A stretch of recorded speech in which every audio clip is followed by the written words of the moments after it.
জুবিনে যেনেদৰে সদায় নতুন প্ৰজন্মক উৎসাহ যোগাই আহিছিলে, মইতো সংগীতৰ একো ক'বলৈ গ'লে মই ভুল নাপাওঁ, মোৰ জ্ঞানো একেবাৰে সীমিত, মোৰ নায়েই বুলি ক'ব পাৰি। কিন্তু জুবিনে যিদৰে নতুন প্ৰজন্মক সদায় উৎসাহ যোগাই আহিছিলে, ভাল গোৱা সকলোকে নতুন কাম কৰাবলৈ চেষ্টা কৰিছিলে, আৰু নতুন প্ৰজন্মই তেওঁৰ গীত যেতিয়া গায় তেওঁ উৎসাহেই দিছিল।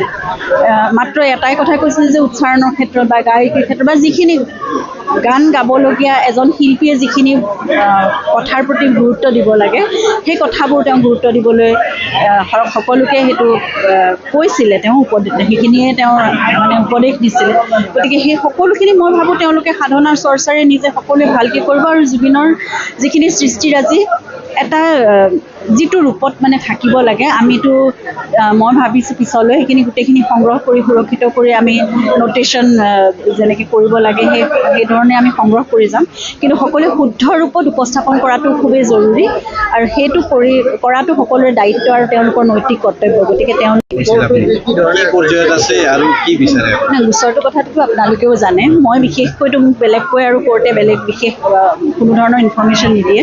আপোনালোকে সকলোৱে জানে যে এতিয়া জামিন বিচাৰি কেইবাজনো অভিযুক্ত সুপ্ৰিম কোৰ্টলৈকে পাইছেগৈ, আৰু মানে জামিন বিচাৰি আছে ইজনৰ পিছত সিজন। যেতিয়া ফাৰ্ষ্ট ট্ৰেকত নাপালে হাইকোৰ্টলৈ গৈছে, তাৰপিছত সুপ্ৰিম কোৰ্টলৈ গৈছে, তাৰপিছত এই গোটেই যিটো আইনী প্ৰক্ৰিয়াটো বা যিটো বিচাৰ প্ৰক্ৰিয়াটো সেইটো বাহিৰলৈ ট্ৰেন্সফাৰ কৰিবলৈ এতিয়া চেষ্টা কৰিছে।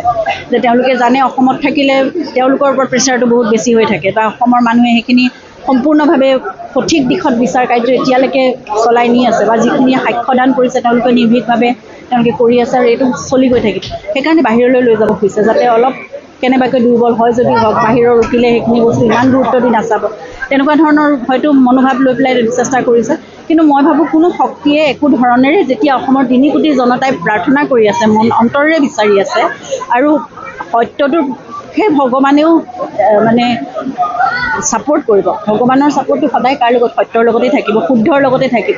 গতিকে সময় হয়তো লাগিব পাৰে, কিন্তু সত্যৰে জয় হ'ব, আৰু দোষীয়ে উচিত শাস্তি পাব। জুবিনৰ দৰে সত্তাক যদি আমি ন্যায় দিব নোৱাৰোঁ বা আমি ন্যায় ল'ব নোৱাৰোঁ জুবিনৰ বাবে, তেনেহ'লে ধিক্কাৰ আমাৰ জীৱনো, আৰু এই আমাৰ সকলো মানে জুবিনৰ বিজয় মানে আমাৰ সমগ্ৰ অসমীয়াৰ, প্ৰতিজন অসমীয়াৰ বিজয়। গতিকে আমাৰ স্বাভিমান, আমাৰ আদৰ, আমাৰ মৰম, বিশ্বাস সকলোৰে মানে বিজয় হ'ব যদিহে জুবিনে ন্যায় পায়। আৰু আজি ৰঙীয়া বতাহ ফুচলাই আহিছোঁ, ইয়াত এক পূৰ্ণ দৈৰ্ঘ্যৰ জীৱন্ত ৰূপত সজোৱা এক প্ৰতিমূৰ্তি জুবিনৰ উন্মোচন কৰা হ'ল। আৰু এনেদৰে অসমৰ বিভিন্ন স্থানত বহুজনে বহু ধৰণে কৰিয়ে আছে। জুবিনক জীয়াই ৰখাৰ এটা প্ৰচেষ্টা, তেওঁ কায়িক অনুপস্থিতিক আমাৰ সাধ্য অনুসাৰে সাকাৰ ৰূপ দি আমাৰ মাজত ৰখাৰ এটা প্ৰচেষ্টা সকলোৰে, তেওঁক অমৰ কৰি ৰখাৰ এটা প্ৰচেষ্টা। প্ৰতিমূৰ্তি আমি সকলোৱে প্ৰতিমূৰ্তিটো দেখি এইটো কাৰণেই মানে যুগ যুগান্তৰলৈ যেনেকৈ বহু দিনলৈ এটা প্ৰতিমূৰ্তি থাকি যাব, আৰু জন্ম কাৰণে কেৱল নতুন প্ৰজন্ম যিমান আহি থাকিব তেওঁলোকে কোন সেই কথাটো জানিবলৈ চেষ্টা কৰিব। গতিকে সেইবাবে প্ৰতিমূৰ্তি খুবেই প্ৰয়োজন, এটা ডাঙৰ আহিলা। কিন্তু তাৰোপৰি আমি তেওঁৰ সত্তাক, তেওঁৰ আদৰ্শক, তেওঁৰ কৰ্মৰাজি, তেওঁৰ সৃষ্টিৰাজি, তেওঁৰ সাধনাৰ চৰ্চা, যিমান কষ্ট আৰু ত্যাগ তেওঁ কৰিছে, এই সকলোবোৰ, আৰু তেওঁৰ প্ৰচেষ্টা যে অসমক তেওঁৰ যিটো ভালপোৱা অসমৰ প্ৰতি যিটো আৱেগ, তেওঁ নিজক সম্পূৰ্ণ অৰ্পণ কৰাৰ যিটো হেঁপাহ, আৰু অসমীয়া মানুহখিনিক লৈ যিটো আৱেগ, এই গোটেই কথাবোৰ কিন্তু সমান্তৰালভাৱে, অকল প্ৰতিমূৰ্তি বুলিয়ে নহয়, সমান্তৰালভাৱে চলি যাব লাগিব। তেওঁৰ সাধনাৰ চৰ্চাক আমিও সাধনাৰ চৰ্চা কৰিব লাগিব, আৰু সেইখিনিক আমি সংৰক্ষিত কৰি সুৰক্ষিত কৰি কেনেকৈ আমি প্ৰজন্মৰ পৰা প্ৰজন্মলৈ আমি ৰাখি যাব পাৰোঁ। কাৰণ অসমৰ সাংস্কৃতিক জীৱনৰ বাবে, সমাজ জীৱনৰ বাবে এক আধাৰ স্বৰূপ নহয়, এই গোটেই সমলবোৰ আমি ৰাখিব লাগিব আৰু আমি উদ্ধাৰ কৰিব লাগিব। কাৰণ বহুত কাম তেওঁ কৰি থৈ গ'ল। তেওঁ একেবাৰে চুটি জীৱনকাল মই ক'বলৈ গ'লে, আৰু কৰ্ম জীৱনকালটোও বহুত চুটি তেওঁ, কাৰণ 33 বছৰত মানুহে ইমানখিনি হয়তো 90 বছৰ 100 বছৰ জীয়াই থাকিও কৰিব নোৱাৰে, যিটো তেওঁ 52 বছৰ তেওঁৰ জীৱনকালত তেওঁ কৰিছে। গতিকে সকলোবোৰ বহু বস্তু ক'ৰবাত লুকায়ো আছে, ক'ৰবাত কাৰোবাৰ হাতত আছে, এই সকলোবোৰ আমি উদ্ধাৰ কৰা, কিন্তু অকলে আমি নোৱাৰোঁ, এবাৰ জুবিন গাৰ্গ ট্ৰাষ্টে সেইটো নোৱাৰে, সেয়া সমগ্ৰ অসমৰ ৰাইজে কৰিব লাগিব। আপোনালোকৰ সংবাদ মাধ্যমেও সেয়া সহায় কৰিব লাগিব। প্ৰতিজনে যদি সেইখিনি কৰিবলৈ চেষ্টা কৰে, তেওঁক জীয়াই ৰখাৰ আটাইতকৈ ডাঙৰ এক পথ হ'ব সেয়া। এইটো সঁচা কথা অসমৰ ৰাইজে, আৰু মই আজি বুলি নহয়, মই বৰুণ দাৰ পৰা কৈ আছোঁ, যে আজি আমি প্ৰথমতে আমাৰ কি কৈছে চলো যে আমি কোনো অসমৰ কোনো আমাৰ কোনো লয়াৰ কোনো হেৰিয়ে নলওঁ। তাৰপিছত লাহে লাহে লাহে লাহে এতিয়া হাততো দূৰৰ কথা এতিয়া এনেকুৱা হেঁচা দিছে আমাৰ উইটনেছবোৰক এই অসমত জন্ম হোৱা অসমীয়া ল'ৰাকেইজনে যে জুবিনৰ হত্যাকাৰী বচাবলৈ দিনে ৰাতিয়ে দেহে কেহে লাগি আছে। চ' এইটো মই নিজে এজন অসমীয়া হয় আমাৰ অসমৰ কাৰণে এইটো এটা ধিক্কাৰ নহয় জানো? আমাৰ নিজৰ কাৰণে এইটো চৰম কথা এটা যে আজি আমি যিজন মানুহক এফালে মানুহে স্বৰ্গৰ পুত্ৰ কৰি পূজা কৰি আছে সেইজনক আকৌ এফালে যোনে হত্যা কৰিলে তেওঁলোকক বচাবলৈ আকৌ আমাৰ নিজৰ অসমীয়া মানুহে তেওঁলোকক চেষ্টা দি আছে। আৰু এতিয়া দেখিছে নাই তেওঁলোকে আজি এই ফাৰ্ষ্ট ট্ৰেক কোৰ্টৰ পৰা গৈছে, হাইকোৰ্ট কৰিছে, এইটো সুপ্ৰিম কোৰ্ট পাইছে। তাৰ উপৰি যোৱাকালিতো এনেকুৱা শুনিছে এতিয়া চিদ্ধাৰ্থ ক'লে ইয়াতে অসমত বোলে কেছটোৱে নালাগে বাহিৰলৈ লৈ যাব লাগে। চিন্তা কৰক মই যে আজি এমাহমান আগতে কৈছিলোঁ তেওঁলোকৰ বেইল কিয় বিচাৰিছিল পলাবৰ কাৰণে। চ' আল্টিমেটলি কেছটো বাহিৰত গ'ল, বাহিৰত যোৱা মানে কি হ'ল পলালেতো। চ' আল্টিমেটলি চাওক তেওঁলোকে এটা টিম ৱৰ্ক হৈ কাম কৰি আছে।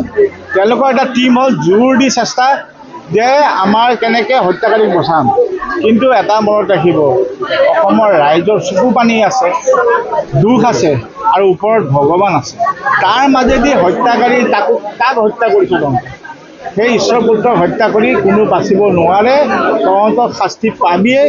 আৰু মই বাৰে বাৰে কৈছোঁ সেইফালৰ পৰা যে এডাল তীৰ আহে আমাৰ পিনৰ পৰা হাজাৰডাল তীৰ যাব বুলি।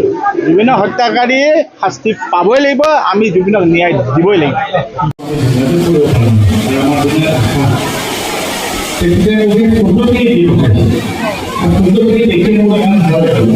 এটা দুৰ্গামন্দিৰৰ ওচৰত জুবিনদালৈ আপোনালোকে এনেকৈ মৰম কৰি ৰাখিছে। মই লগালগ কৰি মাত দেখাইছোঁ যে পূৰ্ণিমা আমি ইয়াত যাব লাগিব আৰু লগালগ কৰিলে মই একেদিনাই তেখেতক ডেটটো দি দিছোঁ। কাৰণ আমাৰ ডেটে যাৰ বিদ্যালয় আমাৰ ডেটে আমাৰ কোৰ্টত যাব লগা হয়, কোৰ্টেৰে যাব লগা হয়। কিন্তু সেইকাৰণে অনেক ধন্যবাদ আপোনালোকে যে জুবিন গাৰ্গক এই মৰম আৰু শ্ৰদ্ধাটো দেখালে। মোৰ অনেক ধন্যবাদ আপোনালোকৰ। কিন্তু মই কিন্তু এতিয়া আৱেগিক নহয়, মোৰ কাৰণে এতিয়া আৱেগিক নহয়। অলপ আগতে তেখেতে কৈছে জুবিন গাৰ্গক বেয়া পোৱা মানুহৰ কোনো নাই। কিয় নাই? আছে কাৰণে জুবিনৰ হত্যাকাৰীক বচাবৰ কাৰণে আমাৰ অসমত জন্ম অসমীয়া ৰক্ষীৰে যুঁজি আছে। অসমীয়া হয় ভিক্ষাৰ আমাৰ ভিক্ষাৰ নিজকে অসমীয়া ক'বৰ কাৰণে যে আজি সেইকেইজনে জন্মৰ পৰা জুবিনৰ গান শুনি ডাঙৰ হৈছে। আজি হত্যাকাৰী বচাবৰ কাৰণে দিনে ৰাতি লাগি আছে। অলপ লাজ নালাগিল নেকি? অলপ বেয়া নালাগিল নে? অলপ বিবেকে কাক বচাবলৈ কাক হত্যা কৰা মানুহজনক বচাবলৈ কোনো চেষ্টা কৰিছে। আৰু এতিয়া হাইকোৰ্ট কৰিলে, সুপ্ৰিম কোৰ্ট কৰিলে, এতিয়াতো শুনিছোঁ তেওঁলোকে কেছটো অসমৰ পৰা লৈ যাব কৈছে। যিটো মই দুমাহমান আগতে কৈছোঁ কেছটো লৈ যাব খোজা নাই, পলাব খুজিছে। তেওঁলোকে পলাব খুজিছে, বেলেগ কথা একো নাই, পলাব খুজিছে। কিন্তু শুনক আমাৰ প্ৰত্যেকজন সাথী কৈছে তেওঁলোকে হেঁচা মাৰি প্ৰশ্ন কৰিছে। কিন্তু মনত ৰাখিব 4জন উকিল আৰু অসমৰ 3.5 কোটি ৰাইজ এডাল তীৰ মাৰি আমি হাজাৰটা তীৰ মাৰি মতে ঘটনা কৰি দিলোঁ। কিন্তু জুবিন গাৰ্গক ন্যায় লৈহে হত্যাকাৰীক শাস্তি দিহে তাৰ আগতে আমি কোনো কথা এইবোৰ ধেমালি চুপতি হৈ গৈছে। বহুত দেখিছোঁ আৰু নহ'ব তাৰমানে কাৰ লগত তোমাতে কি কৰি আছে বাহিৰত বেলেগ মুখত বিৰাট আৱেগ আৰু দুই এটা পইচাৰ কাৰণে নিজকে লিখি দিল। হত্যাকাৰী বচাবে এতিয়া অসমৰ পৰাই কওঁতে কেছটো বাহিৰত লৈ যাব লাগে, কাৰণ অসমত বোলে ন্যায় নাপায়। কওঁতে অসমীয়া ন্যায় অসমীয়া মানুহে দিব। অসমীয়া মানুহ চুপ হৈ আছে, জুই লুমৰ নাই কাৰো, কিন্তু এইটো মনত ৰাখিব। আৰু সেই জুই লুমৰ নাই কাৰো। সেইকাৰণে আমি এনেকৈ জুবিনক ৰাখিম। জুবিন সদায় আমাৰ লগত থাকিব। জুবিন অসমীয়া এৰি নাযায়, কিন্তু জুবিনক আমি ফূৰ্তিত ৰাখিব লাগিব। আৰু ফূৰ্তিত কেতিয়া ৰাখিম? যোনদিনা জুবিন গাৰ্গে ন্যায় পাব সেইদিনাহে জুবিনে ফূৰ্তিত থাকিব। Yes my Congress my Assam, আজি মোক ন্যায় দিলে I am happy, thank you Assam. সেইদিনা জুবিনে আমাক ক'ব। আৰু তেতিয়ালৈকে আমি ৰেষ্ট লওঁ, মনে নাথাকোঁ, মই মাতিয়ে যাম, অসমে মাতি যাব। Justice Justice for! Justice for! Thank you. এনেকৈ ৰাখিব যিবোৰা আৰু আমি জুৱেলৰ ন্যায় নলয়। Thank you. এটা কৈছে আপোনালোকৰ অনেক ধন্যবাদ। আপোনালোকে এনেকৈ মনত ৰাখক আৰু গৰিমাৰ পৰা যে আমাৰ নতুন জেনেৰেশ্যনক শিকাও কোন আছে জুৱেলৰ। Thank you so much.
পৰিকল্পনা আছে, যি মন আছে, যি কৰিব লাগে বুলি ভাবা আমাৰ অসমীয়াই অসমৰ বাবে সেই সকলোখিনি যাতে আমি কৰি যাব পাৰোঁ আৰু সৰু সৰু আমাৰ সামৰ্থ্য আমি কৰিবলৈ মই অন্ততঃ প্ৰতিশ্ৰুতিবদ্ধ কৰিছোঁ যে মই এটা অন্ততঃ সৰু সৰুকৈ ল'বলৈ বিচাৰোঁ, কিন্তু তাৰ বাবে আপোনালোকৰ সহযোগিতা ৰাখিব লাগে। গতিকে আপোনালোকে সদায় মোৰ নিজৰ এইদৰে যদি মৰম চেনেহ দি থাকে, জুবিনৰ আদৰ হওক, জুবিনৰ বিশ্বাস হওক,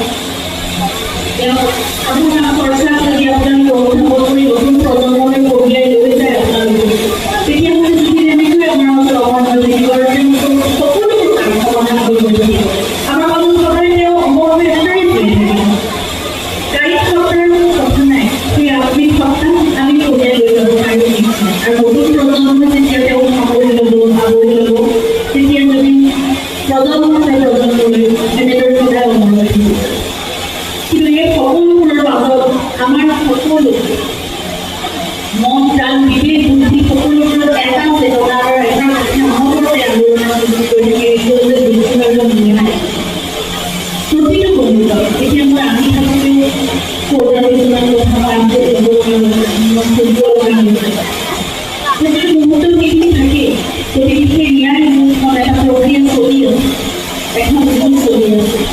তাৰ বাবে আপোনালোকে আশীৰ্বাদ কৰিব প্ৰাৰ্থনা কৰিব আমাৰ সকলোখিনি প্ৰাৰ্থনা ভগৱানে দিব আৰু সত্য আৰু শুদ্ধ প্ৰতিষ্ঠা কৰে যোনে ন্যায় পাব তেওঁ কি কৰিছে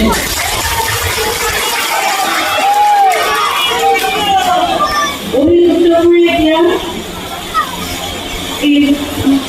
এখন ইনফৰমেশ্যন বৰ্ডত আমাৰ আমাৰ বিচাৰ চলি আছে তাৰ পৰা তেওঁলোক আৰু পানী গৈছে হাইকোৰ্টৰ পৰা পাইছে কিন্তু যি উচ্চতম ন্যায়ালয়ৰ উত্থাপন শক্তিৰ চৰ্চা কিন্তু আমাৰ শক্তি জানো একতাৰ শক্তি কমিব পাৰে বা জুবিনৰ প্ৰতি যি আদৰ আৰু মৰমৰ আমাৰ পবিত্ৰ আদৰ আছে যিখিনি বিশ্বাস আছে সেই শক্তিটো একো শক্তি নাপাব নোৱাৰে আৰু অসমৰ শক্তি কেতিয়াবা আমাৰ মৰমৰ শক্তিটো ডাঙৰ পাৰে গতিকে সেই সকলো বস্তু মাত্ৰ প্ৰাৰ্থনা কৰিব সদায় একেলগ হৈ আমি একেলগে ন্যায় আগবাঢ়ি যাওঁ আমি আৰু জুবিনৰ বিষয় প্ৰকৃত অসমীয়াৰ আমাৰ স্বাধীনতা আমাৰ সত্তা আমাৰ বিশ্বাস আমাৰ মৰম আৰু সকলোৰে গতিকে সকলো দিশত সাংস্কৃতিক ক্ষেত্ৰত সামাজিক ক্ষেত্ৰত নতুন প্ৰজন্মৰ বাবে প্ৰকৃতিৰ বাবে সকলোৰে যিখিনি কাম কৰিব চাই সকলোৰে কাম তেওঁ বহুত পৰিকল্পনা আছে সকলোকে আমি আগবঢ়াই লৈ যাম একেলগে আৰু সেইখিনি মই জানো তাকে সদায় কৰি যাম বহুতে নিজৰ বাবে বহুত কাম কৰি আছে আজি এই প্ৰতিমূৰ্তি স্থাপন কৰিছে বিভিন্ন সময় কৰি আছে কাইলৈ সুধিব নতুন প্ৰজন্মৰ এজনে শিশু এজনে ইয়াতো তেতিয়াতো আপুনি ক'ব পাৰিব তেওঁ জানিব পাৰিব গতিকে এনেধৰণে প্ৰজন্মলৈ আগবাঢ়ি গৈ থাকিব চিৰপ্ৰদান ব্ৰহ্মপুত্ৰৰে তেওঁলোক একেবাৰে আৰু তেওঁ বিলীন হৈ যাব বিচাৰে গতিকে তেনেদৰে সদায় থাকক আপোনালোকে সেইখিনি আশীৰ্বাদ মুকলি থাকক আমি সকলোৱে মিলি একেলগে আমাৰ জুবি অমৰ জুবি